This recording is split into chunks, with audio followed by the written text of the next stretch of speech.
Fellas, today we're going to be talking about Destiny Rising. This is not Destiny 2. This is essentially the mobile version of Destiny. But not just the mobile version of Destiny. It's a mobile version of Destiny set in an alternate timeline, which means many things here are not going to be canon. It's got a cast of heroes that you will be able to play as. Many of them that are familiar to us, even in the lore. Guys like Radagast are present here. You even see Drifter. Ikora's around, and yes, she's got hair. But I need to stress that this is an alternate timeline. This is not canon. Now, this is also a prequel, if you will, set before even Destiny 1, back in the times of Warlords. Now, let me just say right out the gate that this game is much bigger and much better than I expected. I'm not a fan of mobile games. I don't play mobile games. Matter of fact, I was struggling last week to get this game to work because I have an iPad from 2019, which was obviously not good enough to play this game. Look at these graphics, fellas. Looking like GameCube out here. Luckily, it does work with BlueStacks, though. And also, luckily, NetEase was okay with us using BlueStacks, which is essentially an emulator on PC that allows you to play mobile games. Now, at the same time, I've seen new phones playing this game, and it looks a lot better than what it looked like on my iPad. Now, with all that being said, this game was made first and foremost for mobile, and within that vein, made for mobile gamers. The more I play this game, even though, yes, it is Destiny 2, you've got the same PvP maps, and yes, this game has PvP. You've got weapons with identical gun models from Destiny 2. You've got characters and abilities. Even Caber here, you could see his ability is quite literally the Aegis relic from Vault of Glass, which makes sense lore-wise considering, well, you know what happens to him. Meets a terrible end and ends up becoming a shield. When playing Destiny Rising, though, I see so many nods at Destiny and Destiny's lore, but I definitely see a deviation here where Destiny Rising is its own game. And originally, I kind of came into this thinking that maybe there would be overlap. Maybe mobile players that pick up Destiny Rising for the first time might eventually become interested in Destiny 2. And I'm not saying that that can't happen, but I also believe Destiny Rising is so much different than Destiny 2 that if it was a new player coming into Destiny Rising, I'm almost certain they're probably just going to keep playing Destiny Rising because everything from the top down is different about this game. You don't have customizable classes. You have set heroes that you can play as with set weapons for those heroes. Meaning if you're playing Ikora, you can only use grenade launchers and rocket launchers. And the same goes for all the other different characters. You have set abilities. There is no customizable subclasses here. Yes, you can upgrade those abilities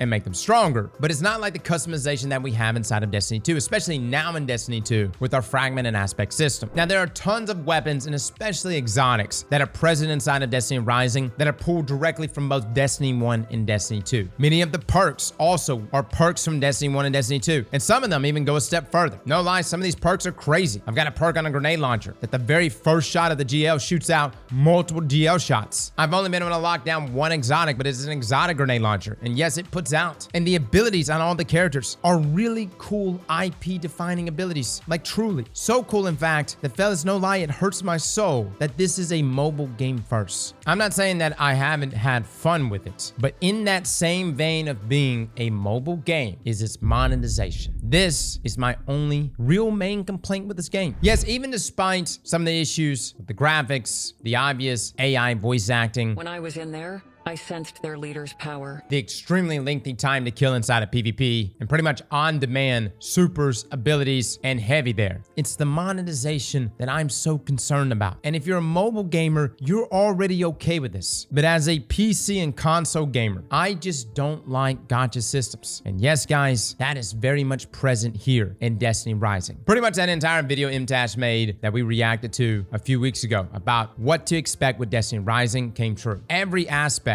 within its monetization, to character progression, to being met with those walls, has been purposely placed here to eventually push us to spend some money. You want to get the most out of that activity? Well, you're going to need a resource to get the most loot out of that activity. And that is either given to you on a day-to-day basis, or of course, eventually you can buy them. Now, we don't know the conversion rates. I don't really know exactly how much 10 pulls are going to cost because this isn't present in the game right now. But if you have played Genshin Impact in the past, this is almost identical, if not completely identical to Genshin Impact. From the artifacts that are present in the game, to getting those multiple upgrades, to going for pulls, to doing your dailies, there is a way to play this game where you don't have to spend money, but you are going to be met with wall after wall after wall that's going to say, hey, you could keep playing, you could keep grinding if you spent a little more money, which is why I jokingly said that I would hide my wallet if I played these games. The reality is I am unfit to play gacha system games. I'm impatient. I like a game that says, hey, grind me, all you want, give up your life, abandon thy family. But the problem with gacha games is it says, hey, you don't have to abandon your family. No, go have dinner with them, spend time with them, love them. Just break out thy wallet. A couple $100 here, there. Next thing you know it, your whole mortgage is gone. But you got a 5-star shacks. And believe me, fellas, that literally is a reality of these games. They're scary, man. I honestly wish the monetization was more in line with something like The First Descendant. The First Descendant, we've given out some complaints before about its monetization, but everything is earnable and grindable. Kind of like Warframe. And I'm not saying that those games set the bar when it comes to monetization. I'm just saying in comparison to gacha, the monetization in those games are so much better. And what it really comes down for something like Destiny Rising is, can you stomach it? Are you okay with a system like this? I think for me personally, this game has so much to offer. It's got so many different game modes. There's literally this like Trials of the Nine game mode with roguelike mechanics. There's strikes, there's PvP, there's PvPvE. Fellas, there's even a clan base. There are so many things here that NetEase has put into this game that I've been asking for inside of Destiny for so long. Even Haven itself, which is the social area, similar to like the tower inside of Destiny 2, is arguably better than both the Destiny 2 tower and the Destiny 1 tower. This is such a fun social area. You know, when we talk about like MMO aspects, I would argue and say that people have felt more connected playing Destiny Rising than they have playing Destiny 2. And that's because Destiny 2, even though it's added things like Fireteam Finder, which by the way is present literally inside of Destiny Rising, has not really invested in the MMO aspects of the game. Those social aspects, the feeling that you're playing a massive multiplayer game, I would argue and say it felt more present in this alpha playing Destiny Rising. Dude, whenever I found out that we can get something called a Wolf Den, which is our clan area, and we have the ability to get multiple upgrades, multiple things to add to that social area, not just for cosmetic looks, by the way. It even goes further than that. There's like this Bitcoin farming thing here that you could set up and energize, and everyone can give upgrades to it. And as it sits there and keeps farming up these coins, you can use those coins to purchase things. And as we get more and more things for our clan hub and more upgrades, things will drastically start to look different here. And I have been begging Bungie for this inside of Destiny 2. It's things like this that rounds out the MMO side of a game. Bungie is the one that came out and said, hey, we're an MMO. They're the ones that attach themselves to that acronym. The problem is Destiny Rising, a mobile game, arguably has more social features than Destiny 2. I couldn't believe that it has Fireteam Finder. Like truly couldn't believe it. It's got a world chat where everybody can sit there and chat it up. And even the patrol areas felt like there was just so many players running around. It's an area in which I didn't think a mobile game would excel at. And perhaps I'm just very naive and just not familiar with mobile games enough. Perhaps this is something that every other mobile game has, but it's new for me. Again, originally when I heard about Destiny Rising, I literally thought it was going to be Raid Shadow Legends. I thought you were going to set out a squad, you were going to hit the AFK tab, and your squad would just run in, kill things in a dungeon or something, and that would be it. I was not expecting this game to literally be a shooter, and a good shooter present on mobile devices. I was not expecting it to have as many social features that it has. I was not expecting it to have as many activities that it has, which by the way are extremely challenging. The 9 activity humbled me. It put the hurt on me. And yes, if you don't have the right champions to tackle these activities with the right set of weapons or the right elemental type, you will get messed up. Again, the biggest drawback to this entire game is the gacha system. And I know there's going to be a number of you in the comments that say, Cross, it's fine. Don't worry about it. You'll get your free pulls. You'll be okay. Listen, for healthy individuals who can control themselves, gacha is fine. For myself, who has no self-control and extremely impatient, gacha is a nightmare. And I know I will well out if I play these kind of games because I want that dopamine hit. Yes, you will get that dopamine hit when a 5-star character drops on you. And let me just say, I've never done crack, but I would say getting Diluc inside of Genshin Impact is probably pretty close to that. It did things to me. And no lie, it was such a scary experience to me that I had to step away. I had to be like, look, I can't play these games. I don't have the ability to combat this. What's scary is that Destiny Rising is genuinely a good game.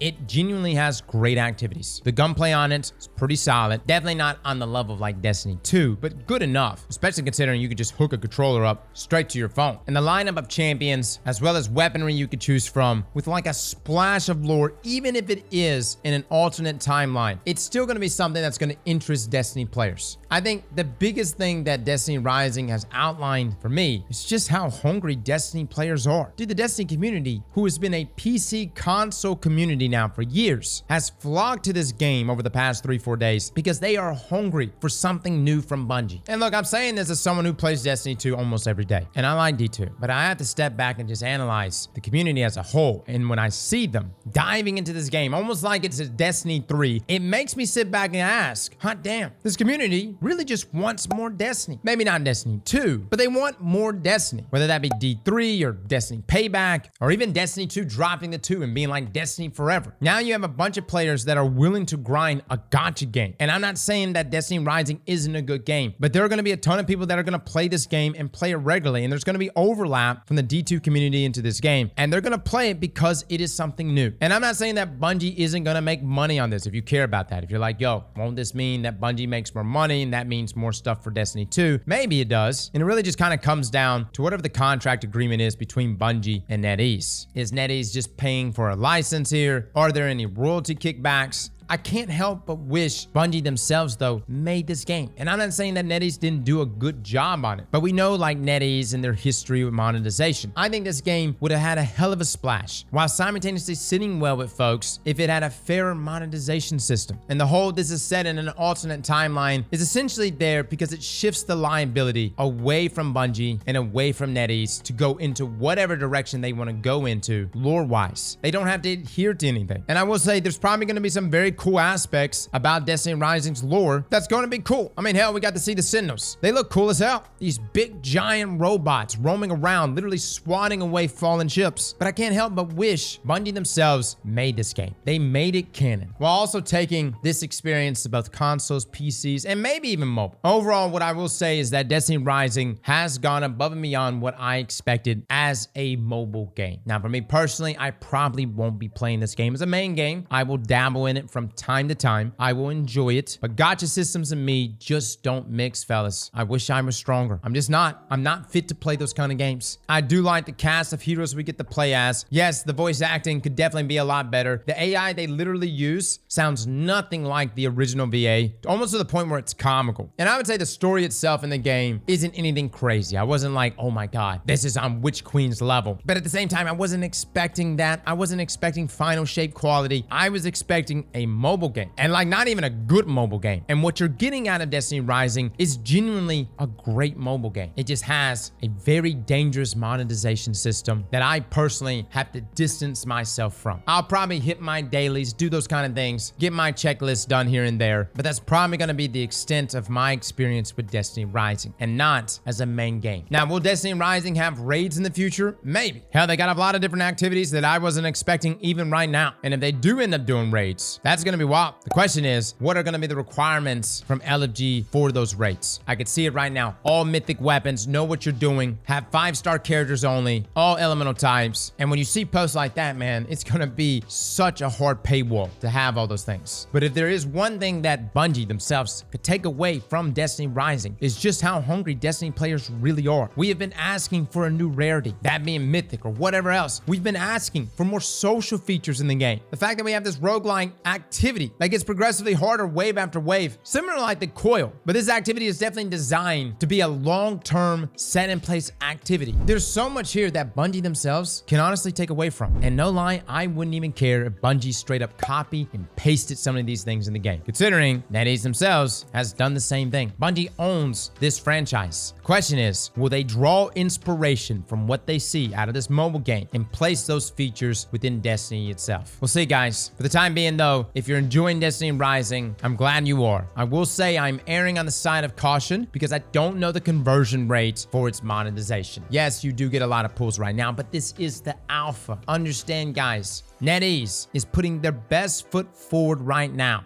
And I'm not saying they're gonna rug pull us and suddenly we're all having to drop hundreds if not thousands of dollars when this game finally launches. I do applaud them for doing an alpha this long. We literally have the alpha going on for the next 30 days. And yes, we've got some codes to still give away. You can come by our stream, we're gonna be doing some code giveaways throughout the week. However, I am still remaining cautious with this monetization. And that's just because gacha games and me have just never mixed well. However, what NetEase and Destiny Rising has pulled off is essentially making a looter shooter with a host of champions that are very desirable, very much coveted. Like, I want these 5-star characters, even the 4-star characters. They have made this system possible, completely present on mobile devices. If they were to roll this over and somehow bring this game to console and bring this game to PC and gave it a little more polish, this game could be a serious threat. I would say right now, though, currently, it's a serious threat to mobile games. I have not seen a mobile game pull off what Destiny Rising has pulled off. It's got some hiccups, definitely needs a little more polish, but if there was a way for them to bring this game to consoles and PC without the need for something like an emulator, like literally give it native support and then a facelift across the board, this game could be a serious contender. Again, though, I don't really see that happening. I've been in direct contact with the folks over at NetEase, and the focus is more on mobile. And I'm extremely green in this area, fellas. I don't even know how big the mobile market even is. I do know years ago when we used to sit in for the earning calls for Activision, they would talk about the numbers they were pulling off for this game and that game. They would bring up Call of Duty, they'd bring up Blizzard, but then the most staggering number every time, and it blew me away, was the numbers that damn Candy Crush would pull off. It's crazy, fellas. I don't know who the hell is spending this much money on Candy Crush, but what that really outlines is just how big the mobile market is. And what's sad is I literally care nothing about mobile games. Destiny Rising may be the first one